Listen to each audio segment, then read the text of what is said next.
Chapel Hill. Faith Hedgepeth was supposed to have been here. She was supposed to have dressed in Carolina blue, waved triumphantly to her family, and basked in the achievement of a degree from the nation's oldest, and they'd say best, public university, and of course, a perennial basketball powerhouse. This is the place that she had wanted to come all her life. This was her dream. All degree candidates, please rise. That was the dream. Congratulations. 911, where is your emergency? But this is the reality. I just walked into my apartment and my friend was just like, Cindy's unconscious. How old is she? She's 19. Is she breathing? I don't think so. Okay, listen to me. There's blood everywhere. There's what? There's blood everywhere. Faith's mother, Connie, is called. She said, well, Miss Hedgepeth, I'm sorry to tell you, but Faith is dead. The stunned matriarch relays the news to the family, including son Chad. He said, what is it, Mama? I didn't know what to think. Faith's dad, Roland. I said, are you sure, Connie? To daughter, Rolanda. I said, what? And I just collapsed. So sparse are the initial details, the family is left to wonder exactly how Faith died.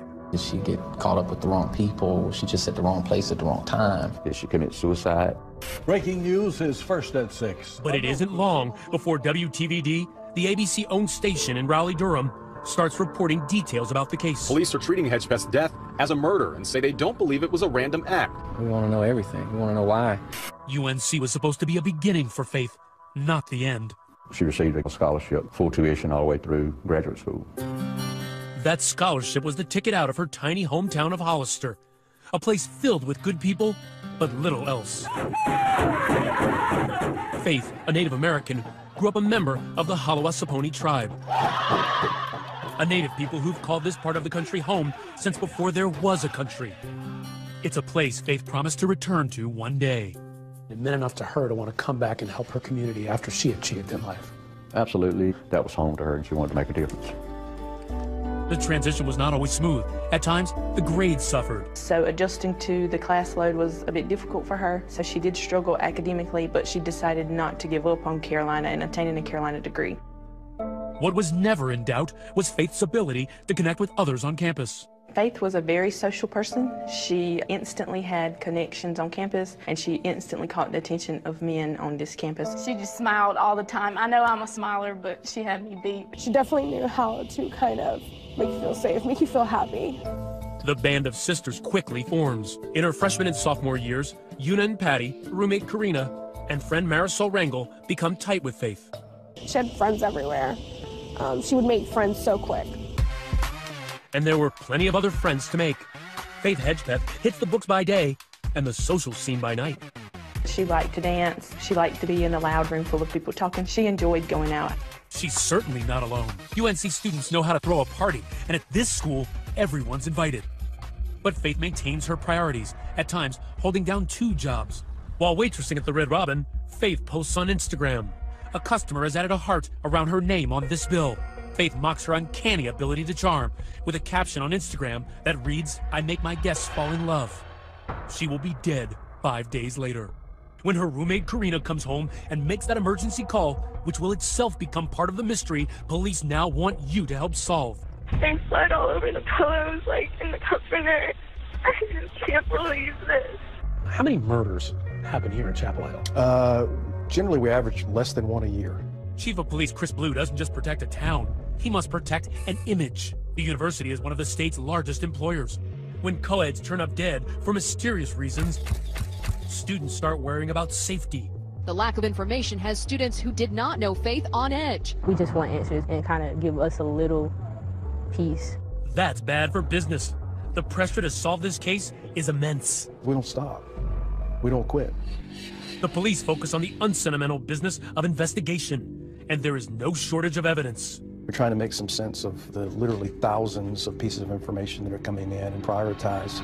But in the absence of an arrest, speculation rules the day, and everyone has a theory. I do believe Faith's death was a personal vendetta. I don't believe that this was random at all. The week after Faith Hedgepeth is brutally murdered, the university holds this vigil, honoring her with a Native American ceremony. Faith, I love you, baby. Meanwhile, investigators are trying to tackle the puzzling case by retracing her final hours. A jigsaw still being worked on today, 4 years later. One that Lieutenant Celisa LaHue loses sleep over. Just a couple weeks ago, I woke up in the middle of the night and a name popped in my head and I couldn't place it. So I had to get up and come into work.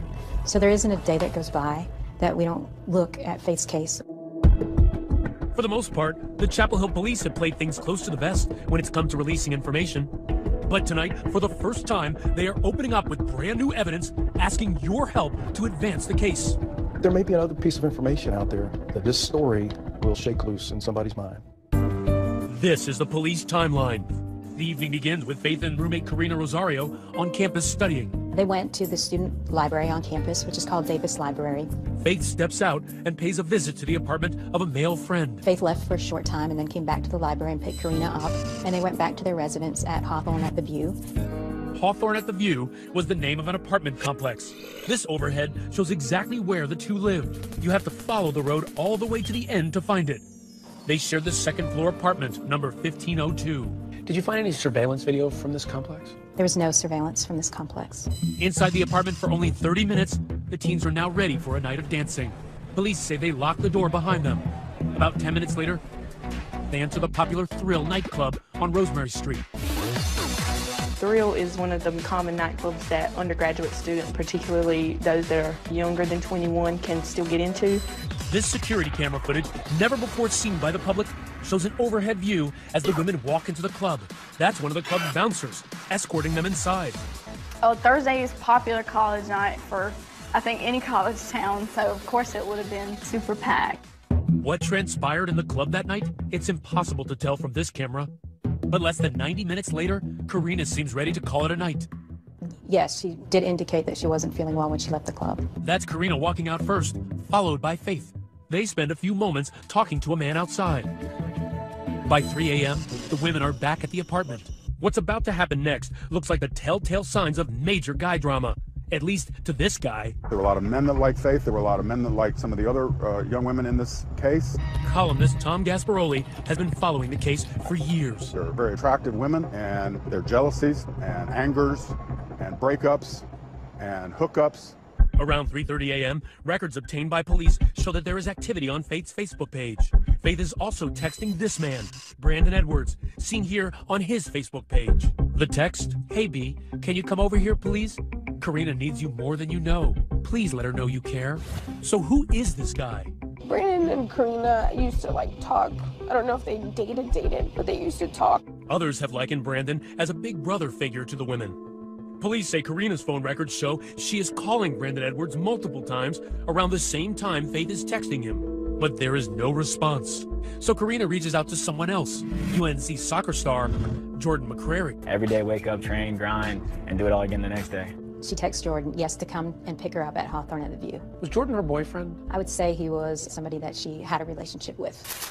Close to 4:30 a.m., Faith's roommate Karina leaves her apartment, gets in McCrary's car, and heads to his apartment. She says she left the front door unlocked. At that time, when she left the apartment, she knew Faith to be in bed, in the bedroom. When the sun rises over Chapel Hill, the party's over and school's starting. Karina needs a ride home to pick up a paper for class and then head to campus. When she can't reach Faith, she calls Marisol Rangel for a lift. So I picked up Karina and we came back to the apartment and we saw her car. So I'm like, oh, she probably overslept. It is nearly 11 a.m. The two climb the stairs and enter the apartment. They call out Faith's name, but get no response. All I remember is just calling her name just because we knew she was there, like, Faith, Faith. That's when we went to the room. And we found her. So Faith was found deceased, partially nude. There was a lot of blood in the bedroom, and she had suffered what appeared to be severe head trauma. When police arrive, they see this near Faith's body. This photo, revealed for the first time, is allegedly the murder weapon, an empty bottle of rum. That murder weapon that you mentioned, that bottle, what condition was that in? It was a Bacardi bottle, and it was covered in blood smudges. It was a brutal death. Did it seem like there was forced entry going into the apartment? No, there is no sign of forced entry. Semen is also discovered on Faith's body. investigators use it to generate a DNA profile. They're convinced that DNA belongs to the killer and that he may also have perpetrated a sexual assault.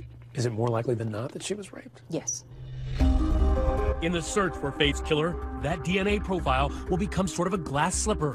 But who will fit it? When a college student is killed, the problem isn't a shortage of suspects, it's the surplus. Faith knew hundreds of people. She was very personable, loved by many. So as time went on, it grew and grew. With a young, socially outgoing victim at the center of the case, the cell phone records and social media connections alone give police a vast supply of leads to run down. How many people have you pursued in this case, either for information or as a possible person of interest? Over 1,800. It just boggles the mind when I hear the number, but how hard is that investigation for you to narrow down? You know, it's difficult. Again, Faith was very outgoing. She had a lot of friends. Chapel Hill investigators were able to link multiple men to the murdered UNC student. Police say some of the men were reluctant to provide DNA, while some flat out refused. Think about this. In just the 90 minutes Faith spent at the Thrill that night, police learned that she mingled with a veritable rogues gallery. There was the crack dealer and gun runner, who was also a police informant. An unstable student who police say once threatened to shoot his mother's boyfriend in the head. And the guy Faith walked out of the club with. Cops say when he was later interviewed, he made suspicious statements. All were later eliminated through a DNA process. But checking out each and every story is proving to be a time-consuming process. How do you rein all that in? You'll eliminate them fairly quickly, but you still have to find them and you still have to interview them. And that can be labor-intensive. So, 3 frustrating months after Faith Hedgepeth's murder, the Chapel Hill PD asks for help and gets it. The FBI comes on board and develops a profile of the killer. Former FBI profiler Brad Garrett, now an ABC News consultant, says a profile can perform a useful, and in this case vital, function of narrowing down the suspect pool. The FBI's Behavioral Analysis Unit tells the Chapel Hill police they believe the killer knew Hedgepeth. You look at all of these head injuries and think about how they were inflicted. You're talking about being as close as you and I, hitting you in the head with a bottle. Well, you're looking at me, I'm looking at you. You can't get much more personal than that. The profile goes on to say the killer may have lived close to Faith at one time. That would suggest to me that your killer knows the building, knows the location, and didn't just wander upon this particular apartment building and randomly pick this door and walk through it and commit this horrendous act. The FBI believes the killer has made comments about Faith to close associates. In other words, have said something to somebody. Not as direct as, I killed her, but something about that sort of puts him in this case. And the profile says the killer may take an unusual interest in the case. They want to look at every news presentation. They want to read every article. They want to go online and talk about it. Chapel Hill police say the profile matched some of the traits of Eric Tacoy Jones, a local rapper trying to make it big.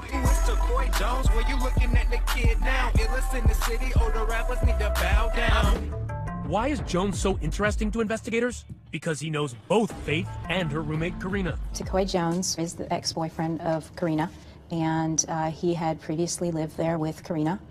The two dated until the relationship went sour after Jones allegedly got violent. He was very jealous of Karina, and who she could talk to and what she could do. Court papers allege the rapper came into apartment 1502 and was verbally abusive to Karina and pushed her to the ground. 5 days later, Jones allegedly broke into the apartment after Karina had the locks changed. So she brought a restraining order against him? Yes. Faith apparently didn't approve of Eric's approach to dating, and a neighbor named Joy said Faith played an active role in seeing his relationship with Karina end. Faith drove Karina to the courthouse to fill out the paperwork to get the restraining order. And after that, Tacoy didn't live upstairs anymore. But Eric doesn't move far. He moves into another apartment in the very same complex. After Faith is murdered, Jones comes down the street and sings her praises to WTVD near the crime scene. Faith was the sweetest person in the world. I can't believe any of that. I'm still in shock. It's unreal. Problem is, Faith's friend Patricia Locklear says Faith told her Jones struck a much different tone a few months earlier, even before the restraining order was requested. He told them that he'd kill the both of them, especially Faith, if she tried to keep Karina from him. Was Jones so enraged that he would eliminate the woman who stood between him and Karina? In the days before and after the murder, Jones is texting and on social media asking for forgiveness for his sins. He does not get specific. Yeah, Karina was scared of him. Just because it's a person that you just don't know how they're gonna react with anything. Cops won't tell us where the rapper was on the night of the murder, although they do say he was not at the Thrill nightclub. So Eric Tacoy Jones, if he wasn't involved in this case, it seems like there are a lot of coincidences surrounding him. At this point in time, there's not enough evidence to arrest Tacoy Jones. Eric Tacoy Jones has at least one thing going for him in this case. You tested his DNA. Yes. Was he a match for any of that DNA on Faith or in that apartment? No. But cops say there's a chance he knows who is a match. Is Tacoy Jones a person of interest in this case? He remains a person of interest. We made numerous attempts to contact Mr. Jones and finally reached him.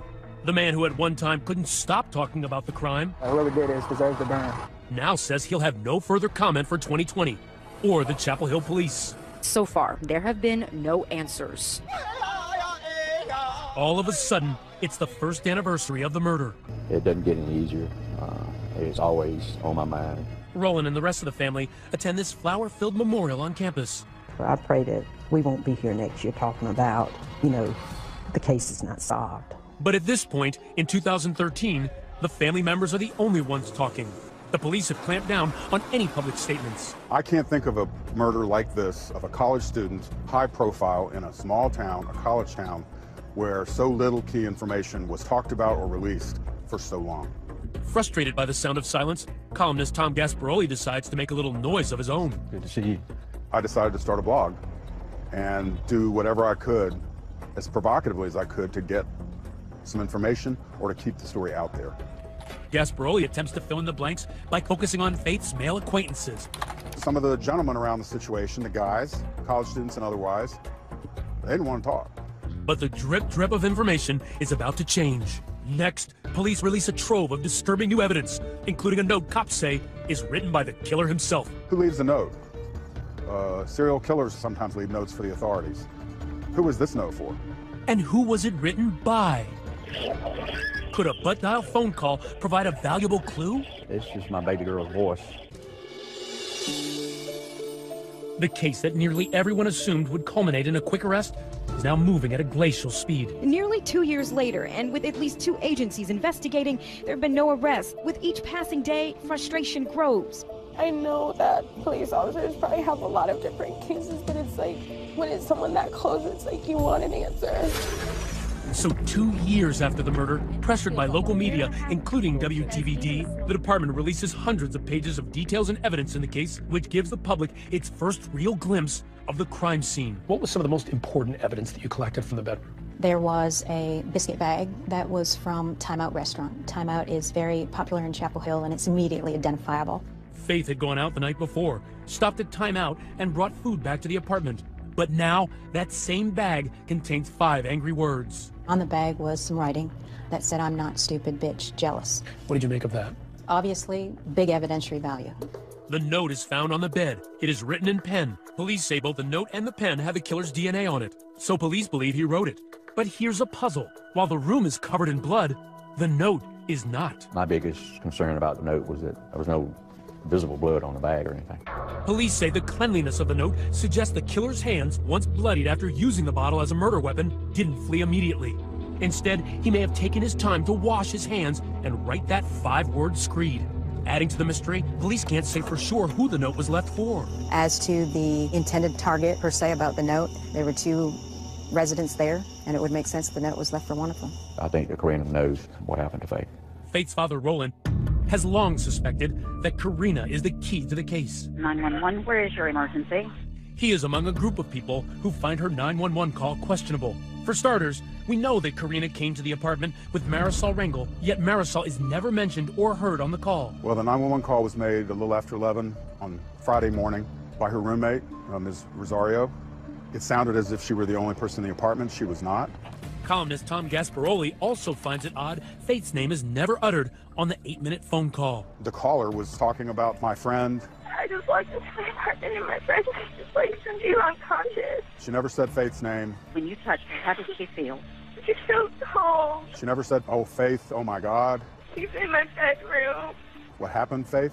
Downstairs neighbor Joy says Karina also had a memorably serene demeanor as she exited the apartment to await the police. That's the striking thing. You would never have known that they had just come from discovering what turned out to be horribly brutal murder scene. Roland's mind churns with questions. Was Karina expecting to find Faith's dead body that morning?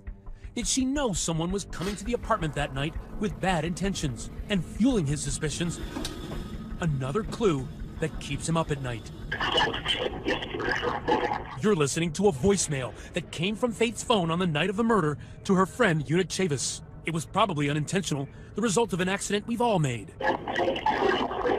She's notorious for doing a butt dial phone call where she accidentally called somebody with the phone in her pocket, so I just assumed that was what it was. If it sounds undecipherable to you, you're not alone. But when we brought Roland into WTVD to tell us what he hears, he was unequivocal. I hear screaming in the background. It's Faith's voice. We're screaming.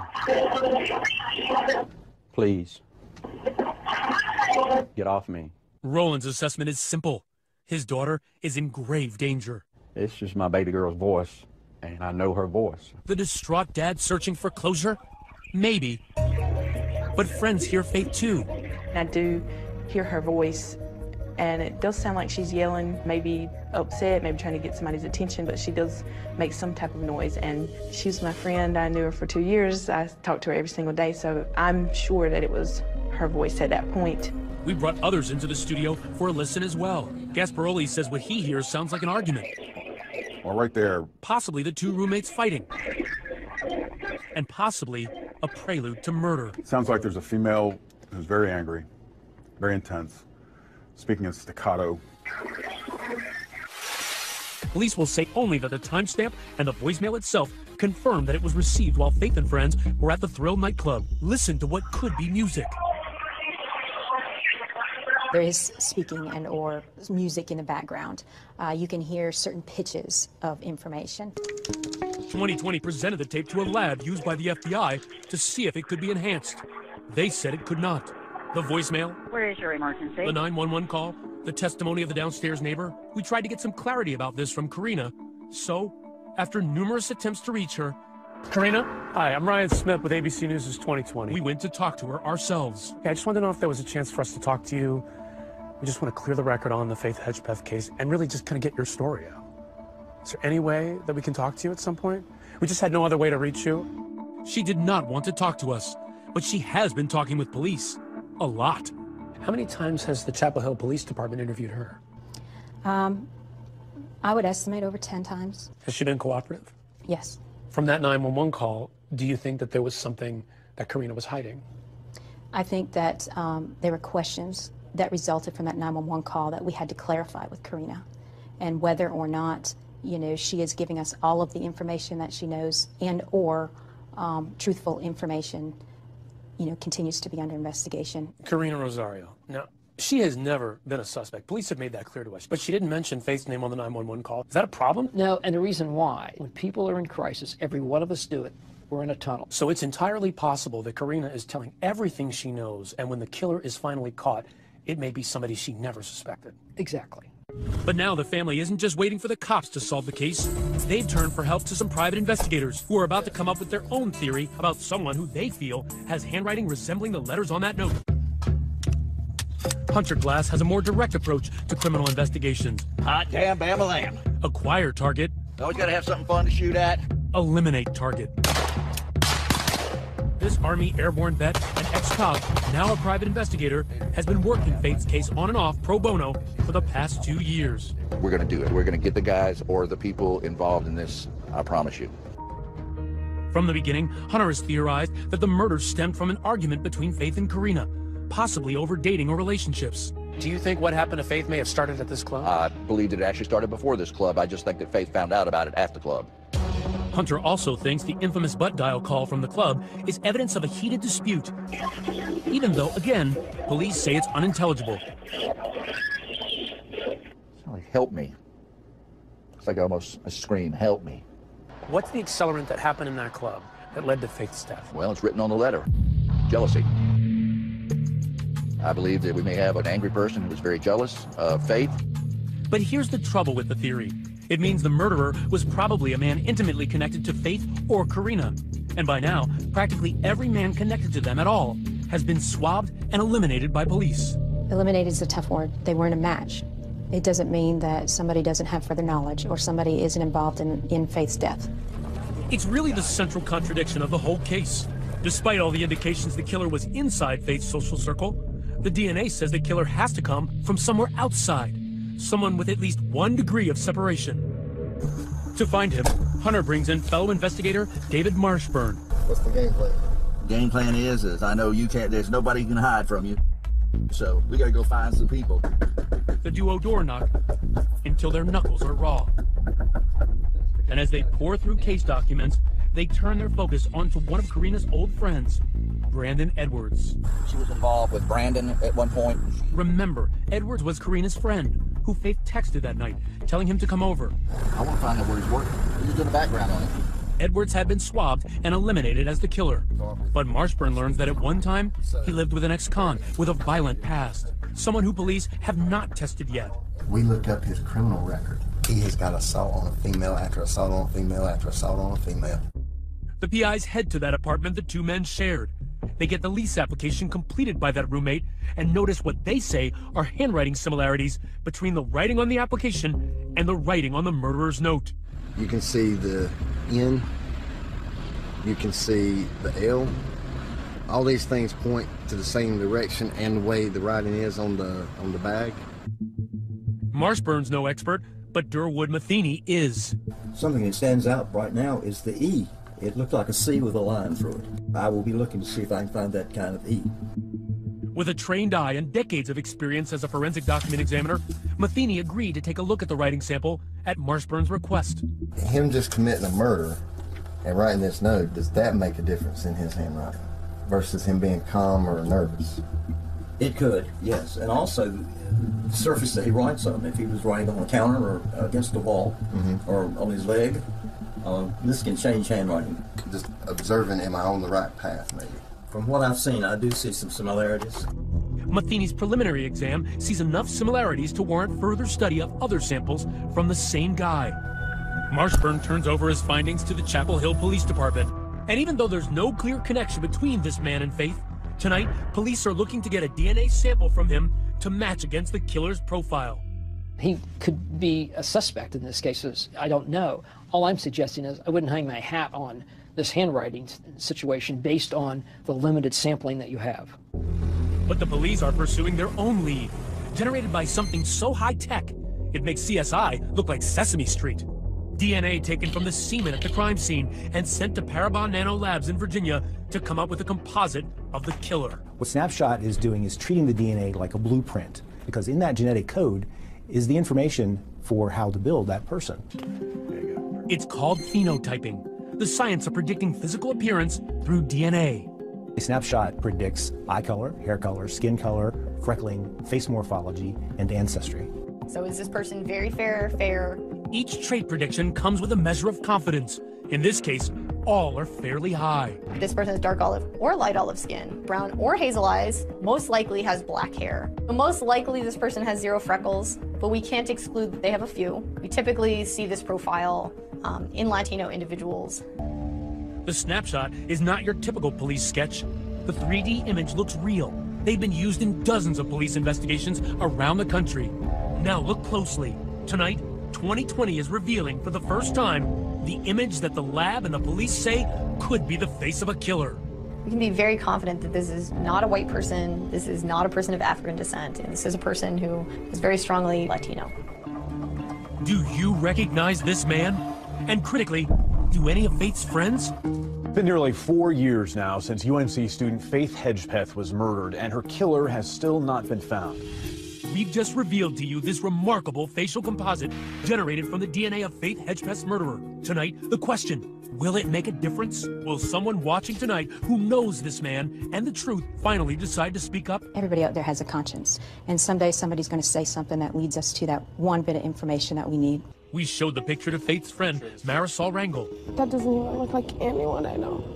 Police say Karina's seen it, but it didn't ring any bells. As for the men involved, Eric Decoy Jones, Brandon Edwards, Jordan McCreary, none of them agreed to meet with us. Just last month, a group of fresh-faced freshmen took up residence at UNC. They will walk the same campus as Faith, but have no memory of her at all. I've never heard that name before. No, I have not. But back in Hollister, where Faith grew up, they will never forget. Each year, the family holds a fundraiser and gives 2 scholarships. They want Faith's spirit to live on in other young women. This is the right thing to do to kind of keep her name and her memory alive and do it in a positive way. And despite 4 grueling years, Chief Blue remains resolute. If you were to put a percentage on this, what chance do you think you have of solving this case of finding Faith's killer? 100%. For family and friends, anything less simply won't do. If I could say anything, I'd probably say I'm so sorry that this happened to you, but I'm sure she's